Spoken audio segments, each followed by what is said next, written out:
rule books. You're bringing all that into the design process, and you're doing something that there's going to be demand for it if you execute and get the authenticity right. So this field that we're entering of education, it's really the EA Sports formula, and it can be applied to a wide variety of curriculum topics, but what you have to do is know what the teaching standards are. These are big, hunky specifications you have to track down, and you have to be working with master teachers that really know that curriculum, and then you have to use what you know about game development to knit curriculum and teaching standards and measurement into gameplay mechanics in a way that's seamless so the kids don't smell the spinach. So yeah, it's hard work. You gotta be prepared. Oh, for 3. Yeah, I feel like you're going to be out. We're back, I think. All right. Anyway, there's an opportunity for a lot of developers, I believe, to pick out something that nobody's done, that there's a known market for it, and use that EA Sports type formula. Yeah, fantastic. Okay, let's go to Jason, your top 3 takeaways. I think number 1 is be aware of all of the emerging markets and the other markets out there. They're huge markets and there's huge opportunities. And sometimes those opportunities are bigger than in the domestic market. Sometimes same, sometimes bigger. So keep an eye on those. And if you're looking at other markets to release your game in, make sure that you make the game culturally relevant in those markets. And that's on the content side and on the monetization side. The game sometimes may only need a few tweaks, and then it can be a huge success. I think if you look at Plants vs. Zombies, for example, huge success in the US market, a few small tweaks to the content, and a huge success in China as well. Secondly, when you're designing the game and planning, make sure that you plan for live services after you release the game. A lot of people leave that to the last minute, and then they release the game, and then they have to work out how to provide the content updates, how to tweak the game, how to add new features, and that's really difficult with small teams, so plan in advance for that. And thirdly, a shameless plug, anything you want to know about external developments covered at a conference in Vancouver called XDS, and we have some of the leaders from the industry, from Activision, Blizzard, Ubisoft, Microsoft, Sony, etc., presenting on everything you would possibly want to know about the topic. All right, thanks. Deepika, your top 3 things that every dev should know. Developers are so focused on making good content. I want them to think about making money. I want people to, because mobile is just different. It is not that you can spend all your money on R&D and development and then allocate marketing dollars. Don't go in that route. Think about putting a marketing budget in place at the onset. That's something to consider, because we've come to a place where some of us need to become marketeers as developers. And that's just the need of the time. The second thing I believe is that when you're looking at mobile and you're doing these ad campaigns, which all of you will be allocating marketing budget for, think very close to LTV. It's bad math if you're spending more money and making less money. I mean, it's just simple, but ask them tough questions. What LTV do you see? What support do you provide for helping me come up with my LTV? These are questions that you need to be aware of before you initiate a test campaign, which can be multiple times of those before you actually get to an optimized campaign. So you would have lost a lot of money just optimizing your campaign. So be careful when you are looking at your ROI for your spend. It's a very tough market out there.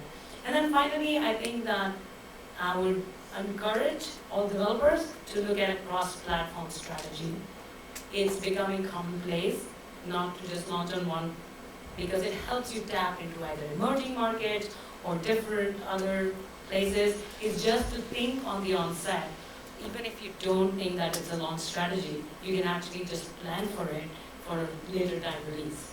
So it will help you in extending your brand, generating more awareness, getting more users. you can actually pivot at some point if you don't succeed on one platform. Thank you. Fantastic. Brian?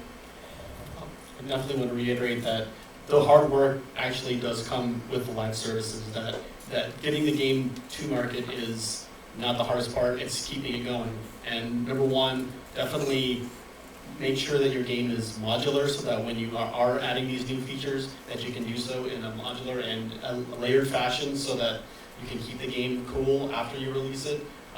Also make sure that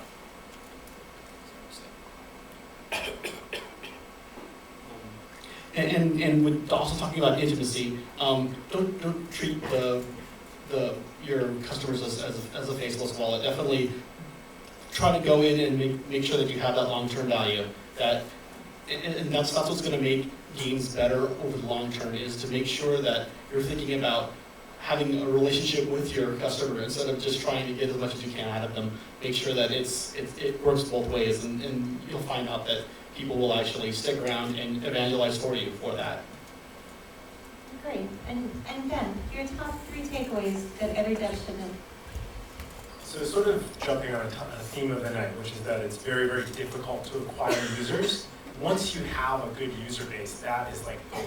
So what we've seen really successful developers do lately is, instead of splitting their user base with sequels, version 1, 2, 3, you add great content on top and you make it fresh all the time. I think Subway Surfers from Kilo is an example of a title that has incredible retention over time. And their strategy is, every month you see Subway Surfers China, Subway Surfers Paris, keeps the game completely fresh. They add new power-ups. Thinking about your content as having users that like a mechanic and then building around that and making it constantly fresh, I think is a great strategy. Because there's always fall-off when you do cross-promotion. You're losing people in the funnel. Another thing that I would really focus on if I were a developer is just realizing that almost all of your revenue is going to come from a very small proportion of your user base. So 5%, 6% of your users are going to monetize via IPs. Think about how you're going to monetize the other 95% of those user bases, and build mechanics so that ads are actually part of the experience and you're able to monetize all those users. Because it's a different set of users. And going a level deeper, which is really what we do on the advertising side, some users are going to download app campaigns, and some people never are. So why not serve those users brand campaigns and give them something that they're going to engage with? And I know you guys are all going to be happy to hear this, but if you don't engage at all, why show any ads? Think about your user, have a user focus in how you approach the game, and build great mechanics in from the beginning. And I think that's really what we're seeing the smartest guys do right now. And then it's an obvious point for number 3, but figure out your unit economics. It's getting more and more difficult as the prices rise, and great tools like Vungle and Facebook are for the top developers delivering ROI positive installs, and that's a great business. If you figure that out first and you test and you iterate, and you really make sure that you understand the analytics, and so many developers say they know the LTV, they say they know the DAU, even at big companies, and they really don't. Even these really simple core metrics, so you need to understand them if you're going to build a real business behind it. That's fantastic. All right, I'd like to ask the audience, do you guys have any questions? We have a mic. John, I think, standing was questions. Who has the mic? Do you have the mic? I'm sorry, we're recording, so I'll take the mic over to get it on. Is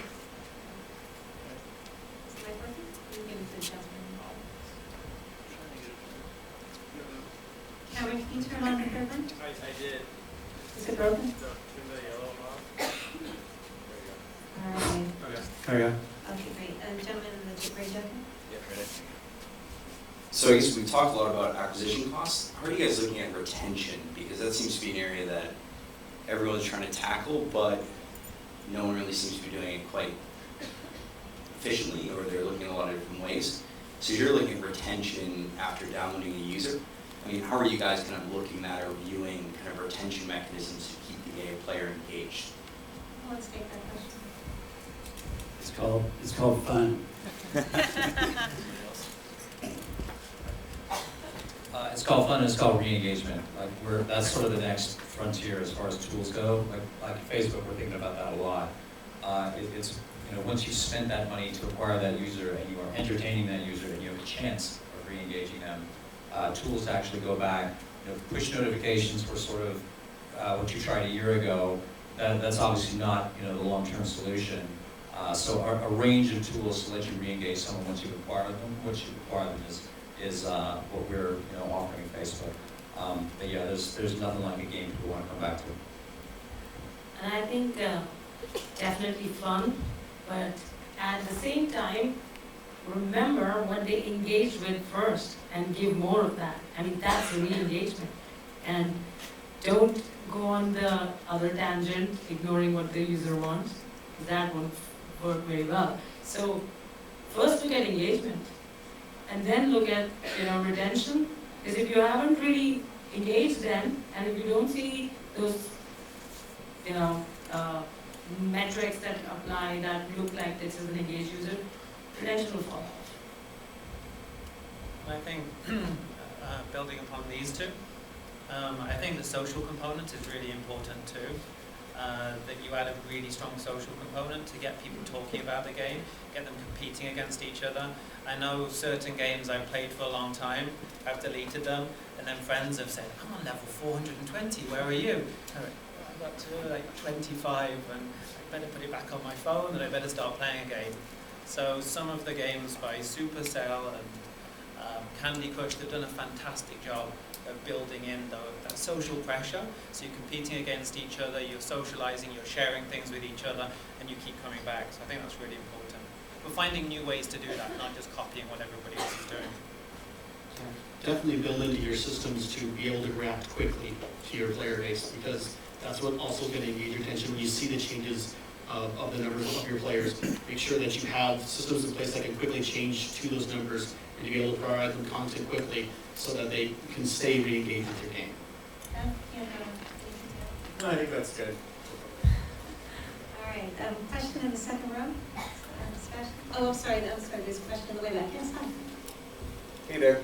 Yeah, so kind of going back to retention, are you tracking who these users are, so when they do fall off, right? You do, let's say, for me, I download an app, a month later I'm engaged with it, then I uninstall it because for whatever reason, maybe I need to free up space on my phone, but trying to keep your app at top of mind in terms of re-engagement.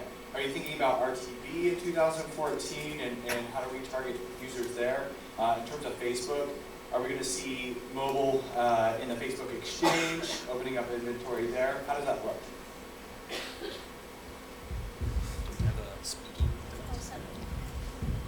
Yeah, the answer for Facebook is actually a pretty easy one, which is that even if that user has deleted the game, we have a re-engagement ad unit that we can make available to you that actually goes back through the Facebook mobile app to re-engage them. So it's actually a really elegant solution. And when we add social context to that, which we do, you've got a really nice re-engagement tool. And that's the product that's available now, and we're trying to think down that road as well for ways to, you know, keep that user coming back to you. Great, okay, we have time for one last question. I'm sorry, the one in the second row. And then the panel will be here afterwards, and you can ask your questions then. Thank you. Thank you. Got the last chance. So I think a developer always has a consideration on choosing work with a publisher or publish by themselves. One thing we see in 2011, there's some publishers offer to in-depth collaboration together, offer like help you to revise the game or testing kind of thing. How do you like this new format? How do you comment about this new format? And also, when a developer consider to select a publisher, what are the top criteria you should think of? So, yeah, like we've all talked to you about how hard it is for launching a game now on the app stores. It definitely makes great sense if a publisher is willing to back you. But what you need to look for is that, are they being successful with previous launches? Do they have an already existing user base? And you also need to make sure in terms of what kind of insights or what kind of help that they can provide. At times it's just the user base and not probably some game mechanics, insights that you might get. So you want to just be sure about what you have in terms of their support. So look for a good team, and I believe that If somebody has nailed this down and has an existing user base, and in fact, in the next 2014, we will see that a lot of people will leverage who have already built an IP, or they will have publishing partners because they don't want to launch the game. That's already an existing trend that's coming up. Okay, thanks so much. Oh, Ben, final word. Yeah, I just want to second that. It's really important that you do your due diligence. There's lots of publishers that I think are really taking advantage of developers. We've seen lots of instances where a budget might go through 4 or 5 intermediaries before it reaches us because everybody's taking a cut as it comes down. And those guys aren't adding a ton of value, but some people do. They really know it well. And vet them, and I think the best way to vet publishers is to learn a lot about the industry yourself. And there's a lot of information out there. There's lots of acronyms that you need to learn, but we're happy to help explain it. There's a lot of information out there, and if you really get it at a deep level, you'll be in a better position to evaluate whether it's the right choice for your business. Fantastic. Oh, can I have the mic, please? Oh, man, I have your mic. Cameron, can I fix the mic? Hey, I really want to thank our phenomenal panel. Please join me in the rounds of applause for Chip Hawkins, Ben Morris, Jason Harris, and Supervisor Gonzalez, Mary and Ben Bear as Vungle. And I want to very much thank our wonderful sponsors. Our lead sponsor tonight, Vungle. They're giving away an Ouya at their table. We're going to be doing a drawing at 8:45, so drop your business card there. I'm also going to be there with the drink tickets, and we'll have the food go to their table as well. And many thanks to Wild Tangent. They don't actually have a presence here tonight, but they did want to help us with the drinks. So also wanted to let you guys know about some really fun upcoming events here in San Francisco. Both in February and March, we're going to be doing the Big Indie Pitch for the devs in the audience. That gives you a chance to pitch your game to the leading mobile game press. At GDC last year, we had IGN and Joystick, GameZebo, 148F, Slides Play, Touch Arcade. We had like everybody there. Hundreds of devs came through, and it was phenomenal. I'm doing that Thursday, February 6th. It's going to be at Moscone. I have a free badge for you guys for Apps World if you want to attend and spectate. And the Eventbrite is up on the Pocket Gamer page. It's also Big Indie Pitch, appsworld.sf.eventbrite.com. I'm chairing Apps World Day 2, so you'll see me on stage. We have a lot of great speakers. It's actually on the Gaming World stage. But come and join us then, and then come and join us at GDC. We just got our party invite up. GDC Party 2014 at eventbrite.com. I know it's not too early to start thinking about GDC. I got some amazing sponsors that backed us just this week. Fun Plus, Emovi, and Coco China made it possible. So the Eventbrite is up. Be sure to come to our party. We had like Best of Show last year. And we're going to be doing Big Indie Pitch Fair as well as the Best App Award, Best App Ever Awards and so forth. Anyway, thank you all so much for joining us tonight. I've got the drinks, so come and see me again at the Vungle.